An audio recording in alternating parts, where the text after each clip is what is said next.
Creating a unique logo is not for the faint of heart.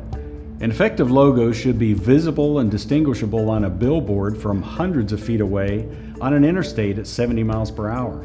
It should also look great up close, embroidered on a t-shirt.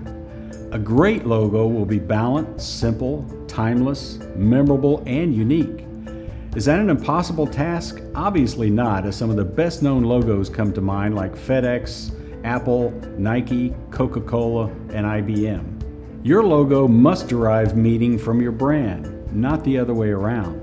The world's best known brands are not memorable because of their logo. They're acclaimed for their people and vision they represent. To do that, you must first know the brand. Brands have personalities, or at least they should. Is it a softer brand or a tough brand in terms of its tone? Whether you're a new business or a 100-year-old enterprise, remember that if your logo is too blatantly obvious, like an image of a car for a car dealership, the viewer will feel no sense of discovery.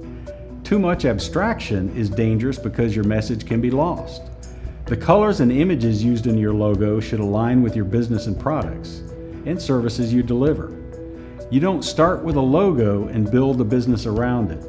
It's the other way around.